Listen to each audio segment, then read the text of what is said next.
இசை வெளியீட்டு விழாவாக இருந்தால் திரைப்படத்துறையை சார்ந்த அதில் யார் சீனியராக இருக்காங்களோ, யார் பாப்புலராக இருக்காங்களோ அவங்கள கடைசியாக பேச வைக்கிறது வழக்கம். அது எல்லாருக்கும் தெரியும். இது ஒரு ப்ரைவேட் ஆல்பமாக இருந்தாலும் அதுக்குள்ளே ஒரு சிஆர்பி பற்றி ஒரு வாழ்வியல் சொல்லப்பட்டிருக்கு. அதை இயக்கியிருக்கவரும் ஒரு சிஆர்பியை சேர்ந்தவர்.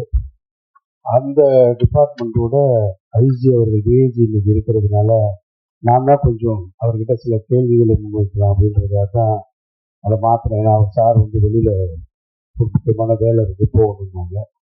அதனால கொஞ்சம் மாற்றிருக்கு, ஷெட்யூல் மாற்றிருக்கு. யாரும் குழப்பம் கிடையாது. மேலும் இந்த நிகழ்ச்சி தாமதமானதுக்கு நான் ஒரு காரணம். அதுக்கு நான் உங்ககிட்ட என்னுடைய வருத்தத்தை மன்னிப்பு கேட்டுக்கிறேன். காரணம், நான் திருவள்ளூரில் ஷூட்டிங்கில் நேரடியாக வந்துட்டேன். இந்த நிகழ்ச்சிக்கு வருவது வரைக்கும் என்ன நிகழ்ச்சின்னு எனக்கு தெரியாது. வழக்கம் போல நான் இங்கே வந்த உடனே பருவுக்கை கூப்பிட்டு போல என்ன ஃபங்க்ஷன் சொல்லுங்க, உள்ளே போட்டு போய் சொல்லுங்க, போனாதான் தெரியுங்க. பருவுக்கு எனக்கு தெரியும் ரொம்ப நாளாக. அதான் பருவுக்கு சொன்னார், இல்லை இந்த மாதிரி ஒரு மியூசிக் ஆல்பம் ஒன்று பண்ணுறோம், கம்பெனி ஸ்டார்ட் பண்ணுறோம், அதோட ஃபஸ்ட்டு வீடியோவும் பண்ணுறோம் அப்படின்னாரு. சரி ஓகேன்னு பார்த்தா சரி ஏதாவது பாப்புலராக ஏதாவது சாங் அது இதுன்னு மாடர்னாக இருக்கும், பாப் சாங்கு அல்லது ஒரு நேட்டிவிட்டியாக இருக்கும்னு பார்த்தேன். ஆனால் இங்கே பார்த்தா ஒரு சிஆர்டி ஒரு வீரனுக்கு குழந்தை பிறந்திருக்கிற செய்தி கேட்ட உடனே எனக்கு என்னோட பர்சனலாக என்னுடைய உறவுகளில் நடந்த நிகழ்வுகள் ஞாபகத்துக்கு வந்தது. அதனால தான் இந்த ஷெடியூலை சின்னதாக சேஞ்ச் பண்ணிடுது. ஆக்சுவலாக மிலிட்ரி எல்லாருக்கும் தெரியும், சிஆர்பிஎஃப் அதை விட கூடுதலானது அப்படின்றத நான் உணர்ந்திருக்கேன். எங்கெல்லாம் கலவர பகுதிகள் எங்க அதிகமாக இருக்கோ, எங்க பதட்டமான சூழல் இருக்கோ, அங்கெல்லாம் போய் முதல் நாளாக தைரியமா மக்களை பாதுகாக்க, அங்கே அமைதியை நிலைநாட்டுவதற்கு சிஆர்பிஎஃப் பயன்படும் அப்படின்றது நான் அறிந்தது. என்னுடைய சொந்த தாய் மாமனுடைய பையன்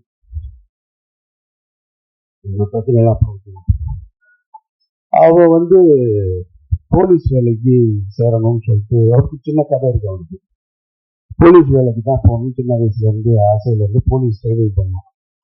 அவனுக்கு இந்த கண் பார்வை ஒரு ஐசைட் கொஞ்சம் மாறி இருக்கு. நம்ம வழக்கு தமிழில் சொல்லுவோம் இல்லையா, மாறுகன்னு சொல்லுவோம் இல்லையா, அந்த மாதிரி இருந்ததுனால அவரோட தாய்மாமன் பையன் நான் அவனும் ஒரே ஏஜ் ஒன்றாவே வளர்ந்தோம். நான் காலேஜ் போயிட்டு அவன் அந்த பக்கம் போலீஸ் ட்ரைனிங் போகணும்னு போனான். அவனை போலீஸில் தமிழ்நாடு போலீஸில் எடுத்துக்கல. அது காரணம் இந்த ஐசைட் ப்ராப்ளம். ஆனால் அவனுக்கு போலீஸ் வேலை கிடைக்கல அப்படின்றதுல ஒரு மிகப்பெரிய வருத்தத்தில் எப்படியாவது நான் அந்த காக்கி ட்ரெஸ்ஸை போட்டு ஒன்று போராடி பார்த்து முடியலை. என்ன ஒன்று அந்த டைமில் சிஆர்பிஎஃப் ஆள் எடுக்கிறாங்கன்ற செய்தி வந்த உடனே அங்கே போய் சேர்ந்து யாருக்கிட்டையும் சொல்லாமல் சிஆர்பிஎஃப்ல போய் சேர்ந்துட்டேன். சேர்ந்துட்டு நான் நீ என்ன லோக்கல் போலீஸில் தானே நீ என்னை எடுக்க மாட்டேன், நான் போய் மொத்த இந்தியாவுக்குமே பாதுகாப்பாக இடத்துல போய் நான் போய் உட்காந்துட்டேன், செலக்ட் ஆகிட்டேன். இப்போ அவனுக்கு என்னுடைய சொந்த தாய்மாமன் இன்னொரு சின்ன எங்கள் மாமா முறை தான், திருமணம் உறவும் செய்து கொள்ளக்கூடிய முறை தான். அதில் என்னுடைய தங்கச்சி எனக்கு தங்க முறை வேணும், அவனுக்கு திருமணம் செய்வதற்காக பேசி வச்சிருந்தோம். என்னுடைய சித்தப்பா ரயில்வேல இன்ஸ்பெக்டராக இருந்தவர்.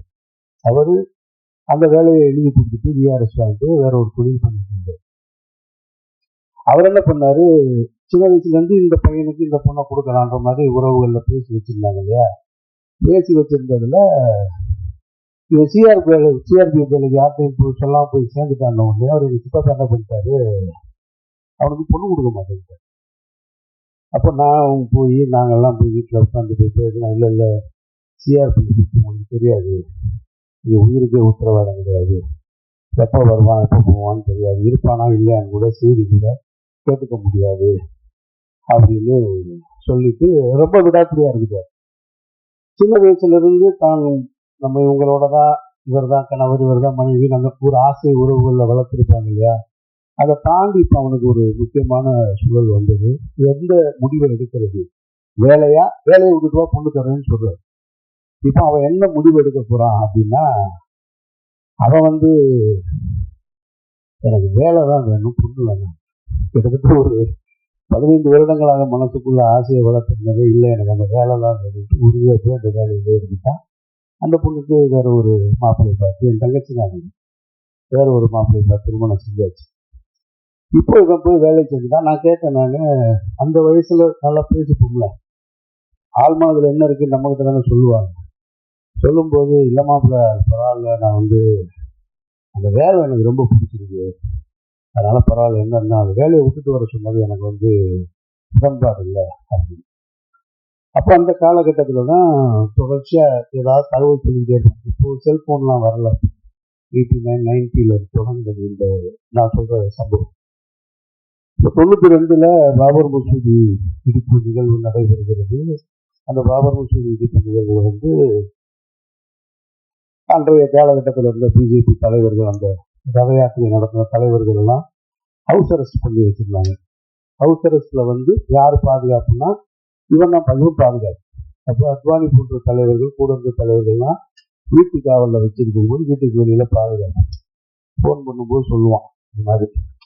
அப்போ அவன் உளவியலா எவ்வளவு சிக்கல்கள். அவன் ஒரு இஸ்லாமிய பின்புலத்தை சேர்ந்தவன். ஒரு மசூதி இடிக்கப்பட்டது. அந்த மசூதி இடிக்கப்பட்டதற்கு காரணகர்த்தாவாக சொல்லப்படுகிற அந்த தலைவர்கள் வீட்டு காவலில் வச்சிருக்காங்க. இது வெளியில, ஆனா அவங்க உயிரை பாதுகாக்கணும். அப்ப அந்த இடத்துலயும் நான் கேட்கிறேன், உனக்கு என்னடா மனநிலை இருந்தது அப்படின்னா, இல்லை இந்த இடத்துல நான் என்னன்றதை பார்க்க மாட்டேன், எனக்கு நான் எடுத்திருக்கிற வேலை தான் முக்கியம், அதுதான் எனக்கு. அதாவது அவங்க கையில அவங்க என்ன நிகழ்வுகளை வேணாலும் செஞ்சிருக்க முடியும். ஆனா அவ்வளவு பெரிய ஆயுதத்தை கையில வச்சுக்கிட்டு அவங்க தன்னோட எடுத்துக்கிட்ட வேலைக்கு, அந்த வேலைக்கு சேரும்போது எடுத்துக்கிட்ட உறுதிமொழிக்கு உண்மையாக கடைசி வரைக்கும் இருக்கிறதுன்னு அந்த உறுதியை நான் அந்த இடத்துல பார்க்க முடியும். அதுக்கு பின்னால அடிக்கடி கேட்பேன், நான் நாகாலாந்து போயிருக்கேம்மா, மணிப்பூர் போயிருக்கேம்மா, மிசோரம் போயிருக்கேம்மா, இப்படி எப்போ கேட்டாலும் இங்க இருந்து அங்கே போனால் இவனை திடீர்னு ஒரு ஃபோன் அடிப்பான். ஃபோன் அடித்தா எங்கடா இருக்கேன்னா, பஞ்சாப்ல ஒரு கலவரம் அங்கே இருக்கேன் அப்படிமா. எனக்கு ஆச்சரியமா இருக்கு. மொழி வேறு வேறு மொழிகளை கற்றுக்கிட்டான்.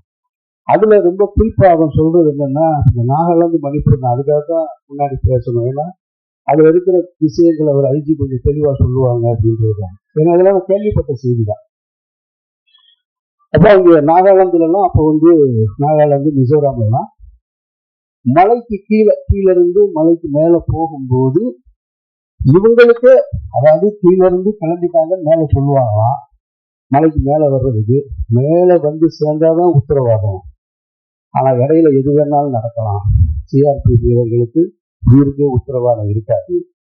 அப்ப இரவு நேரத்துல காவல் அது மாதிரி கீழ இருந்து வரும்போது 2 பேர் பாதுகாப்பா இருப்பாங்க, மேல இருந்து போகும்போது வண்டி பாதுகாப்பா இருக்கணும், இல்லைன்னு சொன்னா எப்ப வேணாலும் தாக்குதல் நடக்கலாம். அப்போ பகல் நேரத்துல டென்ட்ல படுத்திருப்போம். திடீர்னு பார்த்தா எங்க இருந்தோ ஒரு மலை உச்சியில இருந்து இந்த போராளி குழுக்கள் ஷூட் பண்ணுவாங்க, படப்படம் எந்திரிச்சு ஓடணும் இப்படின்னா. அதாவது சினிமா காட்சிகளை போல ஒன்னொன்னும் சொல்லிக்கிட்டே இருக்கும். இரவு நேரத்துல நாங்க பாதுகாப்பா இருக்கணும் அப்படின்னு சொன்னா, இப்ப நாகாலாந்துலாம் மணிப்பூர்ல பாதுகாப்பா இருக்கணும்னு சொன்னா அவங்களுக்குள்ள சில சப்தங்களையும் சில விசில் இதெல்லாம் அடையாளமாக வச்சிருப்போம். ஏன்னா யார் இருக்கான்னு தெரியாது. ஒரு காவலருக்கும் இன்னொரு காவலருக்கும் தூரம் இருக்கும் பாதுகாப்புல. அப்ப அவங்களுக்குள்ள இருக்கிற பாஷை, அந்த சம்பாஷணை இருக்குல்ல, அது சரியாக சேரலன்னு சொன்னா இருட்டுல சுட்டாடி சத்தம் மட்டும் கேட்கும். சுட்டது யாருன்னு தெரியாது. சிஆர்பிஎஃப் வீரனா இது ஆப்போசிட்ல இருக்கவனான்னு தெரியாது. காலையில தான் தெரியும். திடீர்னு குளிச்சுட்டு இருப்போம், தண்ணி தொட்டி விழுந்து அதுல இறந்து போயிருக்காங்க இப்படின்னு ஒவ்வொரு அதிர்ச்சி தகவல்களாகவே நான் கேட்டுக்கிறேன். திரைப்படங்களுக்கு போவாங்க வீரர்கள், சிஆர்பிஎஃப் வீரர்கள் திரைப்படங்களுக்கு போகும்போது அப்படி யாராவது ஒரு 4 பேர் படம் பார்க்கணும்னா தியேட்டர்கள் ரொம்ப குறைவாக தானே இருக்கும். அந்த மலையில 4 பேர் உள்ள இருந்தா ஒரு ஆள் தியேட்டருக்கு வெளியே பாதுகாப்புன்னு நாங்க நிற்போம். நண்பர்கள் வீரர்கள் 4 பேர் உள்ள இருந்தா வெளியே ஒரு ஆள் பாதுகாப்புக்கு நின்றுட்டு, அவங்க வந்ததுக்கு அப்புறம் அடுத்து இவர் வேற ஒரு டீமோட போகும்போது இன்னொருத்தர் பாதுகாப்புக்கு இருப்பாங்க. ஏன்னா இந்த சிஆர்பிஎஃப் வீரர்கள் எப்பொழுதுமே குறி வைக்கப்பட்டுக்கிட்டே இருப்பாங்க போராளி குழுக்கள்னால அப்படின்ற இந்த தகவல்களை எல்லாம் கேட்கும்போது இவ்வளவு கஷ்டப்பட்டு இருக்கேடா அப்படின்றத எனக்கு தோணுச்சு. அதுல அவனுக்கே பர்சனல் அடுத்து ஒரு நிகழ்வு, என்ன நிகழ்வுன்னா, வேற ஒரு இடத்துல திருமணம் செஞ்சாச்சு. இப்போ அதுவும் என்னுடைய உறவுக்கார பொண்ணுதான், என்னுடைய அக்கா பொண்ணுதான் திருமணம் செய்யறான். இப்போ இந்த இந்த பாடல் காட்சியோடு ஒத்து போனதுனாலதான் இவ்வளவு நினைவு எனக்கு டக்குன்னு வந்துருச்சு. இந்த நிகழ்ச்சிக்கு வர்றது வரைக்கும் எனக்கு எதுவுமே இல்லை. வந்ததுக்கப்புறம் அவனுக்கு முதல் குழந்தை பிறக்குது. ஆனா முதல் குழந்தை பிறந்து இறந்துது. பிறந்த உடனே இங்க இறந்துருது மதுரையில். இப்போ போல இந்த பாடல் காட்சியை காட்டுறது போல வீடியோ கால் இல்லை, செல்போன் கிடையாது, பார்க்கறதுக்கெல்லாம் அப்படி வாய்ப்பு இல்லை. 92, 93 காலகட்டத்திலாம் எதுவுமே இல்லை இல்லையா. அப்ப லீவு அப்ளை பண்ணா லீவு கொடுக்கல அப்படின்றதான் அவனுடைய முக்கியமான குற்றச்சாட்டு. அங்க இருந்து தொடங்குது. லீவு கேட்கிற அவன் என்ன சொல்றான், எனக்கு வந்து ஒரு குழந்தை பிறந்திருக்கு, அது இறந்துருச்சு, அதுக்கு ஒரு ப்ராசஸ் அவங்க சொல்றாங்க. அந்த ப்ராசஸ்ல லீவுக்கு கிடைக்கல. நான் வந்து அவங்க அந்த லீவு அந்த ப்ராசஸ் முடிஞ்சு வந்து பார்க்கும்போது அது வரைக்கும் குழந்தைய வச்சிருக்க முடியாது இல்லையா, அதை அடக்கம் பண்ணி வச்சு. அப்போ இப்போ அந்த இடத்துல நின்று சொல்றான், எனக்கு என்ன பண்றதுன்னு தெரியல. இவ்வளவு நான் போராடி இந்த வேலையை நான் நேசிச்சு நான் கூட இருந்து கடைசியில் என்னுடைய குழந்தை இறந்தது கூட எனக்கு லீவு கிடைக்கல. அது என்ன காரணம்னு தெரியல. அதில் தாமதமானது வந்து அதற்கு பின்னாடி அவன் வந்து சிஆர்பிஎஃப் வேலை வேணான்றது அது ஒரு ப்ராசஸ் இருக்குன்னு நினைக்கிறேன் நான். அது எழுதி கொடுத்துட்டு அதுக்கப்புறமா வந்து பிஆர்சியில் மாதிரி பாண்டியன் ரோட்வேஸ் இல்லையா, கார்பரேஷனில் அங்கே வேலைக்கு சேர்ந்து இப்போ வரைக்கும் ஒர்க் பண்ணிக்கிட்டு இருக்கான். அப்போ இந்த பாடல் காட்சியை பார்த்த உடனே எனக்கு நினைவுக்கு வந்தது இந்த கதைகள் எல்லாமே கிட்டத்தட்ட 30 வருஷத்துக்கு முன்னாடி நடந்த கதைகள். இவ்வளவு கடினமான ஒரு உழைப்பும் இவ்வளவு தன்னுடைய வாழ்க்கையை அர்ப்பணித்து வேலை செய்யக்கூடியவர்களை தான் நம்ம சினிமாவில் அதிகமாக வந்து ராணுவ வீரர்கள், காவல்துறை மட்டும்தான் பார்த்துருப்போம். சிஆர்பிஎஃப், பிஎஸ்எஃப்லாம் பற்றி நம்ம பார்க்கறது இல்லை, யாராவது சொல்றதும் இல்லை, அதை பற்றி தெரியவும் தெரியாது. ஆனால் இவர்களுக்கு எல்லாத்தையும் விட எல்லா இடத்துலையும் ரொம்ப கிரிட்டிக்கலான இடத்துல பூரா சிஆர்பிஎஃப் இவர்கள் இருக்கிறாங்கன்றது மட்டும் மறுக்க முடியாத உண்மையா நான் உணர்றேன். அந்த டிபார்ட்மெண்ட்ல இருந்து ஒருத்தர் வந்து இந்த வீடியோவை எடுத்து இந்த பாடலை எடுத்தவருக்கு இவருடைய நெஞ்சார்ந்த நன்றியை வாழ்த்துக்களை தெரிவிச்சுக்கிறேன். அப்படி ஒரு நிகழ்வுக்கு பெருந்தன்மையோட இந்த நிகழ்ச்சியில் கலந்து கொண்ட டிஜி அவர்களுக்கு என்னுடைய வாழ்த்துக்களையும் நன்றியும் தெரிவிச்சுக்கிறேன். இப்போ நான் இந்த துறை பற்றி எனக்கு தெரிந்த விஷயங்களை சொன்னேன். இதுல இருக்கிற முழுமையான விஷயங்களை, ஏன்னா இதை ஒரு இசை வெளியீட்டு விழாவை கடந்து போயிடாம, ஒரு ஆல்பம் ரிலீஸா கடந்து போயிடாம இதன் மூலமாக சமூகத்துக்கு என்ன நன்மை ஏற்பட போகிறது, அல்லது இந்த துறை எவ்வளவு கஷ்டப்பட்டு நம்மளை பாதுகாக்கிறாங்க. ஏன்னா நமக்கு அதெல்லாம் தெரியாது. நம்ம வேற ஒண்ணு வச்சிருப்போம். இந்த நாடு பல்வேறு மக்கள்களால் இயங்கிக்கிட்டு இருக்கு. நமக்கு ரொம்ப பரிச்சயமானது கையில இருக்கிற செல்போனு, யூடியூப், நம்ம கண்ணுக்கு முன்னாடி நடக்கிற அரசியல், டெய்லி நடக்கிற டிபேட்டு, இதுக்குள்ளேயே நம்ம வாழ்க்கை முடிஞ்சிருக்கு. இதை தாண்டி ஒன்று இருக்கு. நம்ம இந்த இடத்துல உட்காந்து நிம்மதியா பேசிக்கிட்டு இருக்கோம்னா யாரோ அங்க தங்களோட உயிரை கொடுத்து பாதுகாக்கிறதுனால நம்ம இங்க உட்காந்துருக்கோம். அது வெளியே இருக்கிற காவல்துறையா இருக்கலாம், அல்லது எல்லை பாதுகாப்பு துறையா இருக்கலாம், யாரோ இருக்கலாம். ஆனா அதுக்கு நம்ம முக்கியத்துவம் கொடுக்கறது இல்லை. இந்த நிகழ்ச்சியை அதுக்கு பயன்படுத்தணுன்றது எனக்கு தோணுது. அதை நான் பயன்படுத்திக்கிட்டு மரியாதைக்குரிய அருண்குமார் டிஏஜி அவர்கள் இதற்கு சரியான பதில் தந்து அதை சரியான முறையில் இந்த செய்தியை கொண்டு போய் உங்கள் மூலமாக மக்களிடம் சேர்த்து நான் வேண்டி விரும்பி கேட்டுக்கொள்கிறேன்.